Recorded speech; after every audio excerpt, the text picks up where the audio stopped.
A bunch of regular people are watching Sidney Powell go on TV and scream and bang her fist and say, I will not back down. The viral video of her saying, I will not be intimidated. And then as soon as they're like, we're criminally charging, he starts crying. She's like, please, I'll do anything you say. This was a woman who was one of the people smiling in her mugshot, right? Yep. She presented this. She was too.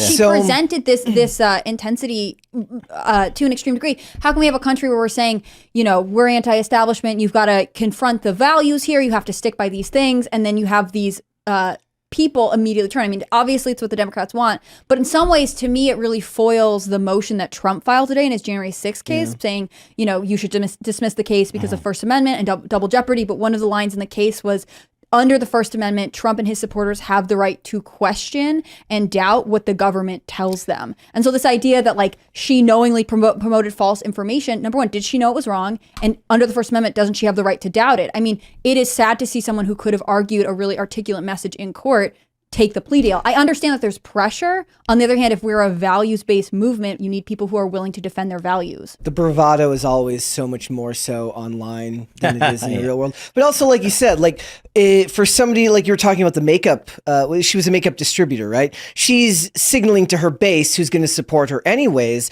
But when somebody who's anti-establishment on the right is pushing back, they feel a lot of the times like they're out on a life raft once they actually put themselves out there like that, because where is there to go if it all falls through and they start coming at you with criminal charges? That you do have to, especially if they have a family, if they have kids and stuff like that, they're thinking about what that's going to happen. I'm not saying that's right, wrong. I'm just saying I understand where the mindset comes from, where at the end of the day, a lot of these people are going to put themselves and their loved ones first over the movement, because that's just hierarchy of needs, right? Yeah. For a lot of them. I think this is a direct result of the two-tier system of justice that's been built in this country. It's one of my biggest grievances in government gangsters. And it's not just in federal court, it's in state court. And what Tim said was they've flipped.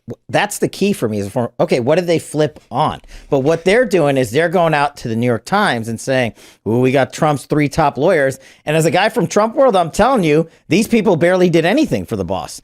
And he came out and announced that Sidney Powell wasn't even his attorney. Yeah. So what they're doing, though, publicly is they're saying 3 Trump lawyers have now pled guilty to the election fraud scam case run by Donald Trump. They're trying it in the public. They're trying to get more and more dominoes to fall so that when Trump gets to court in Georgia, finally, whenever that is, they're going to say, 14 defendants have pled guilty. You must be guilty by association. Where there's smoke, there's fire. But where's the evidence? Because if they had it, this is the thing about the New York Times and these corrupt prosecutors. If they had a recording, if they had, the I got you moment, the kill shot, it would have leaked. This is the evidence. No, but that's what I'm saying. When they begin filing 14th Amendment challenges to Donald Trump's 2024 candidacy, they're going to say, the court judge will say, what's your evidence? Jenna Ellis and Sidney Powell confessed.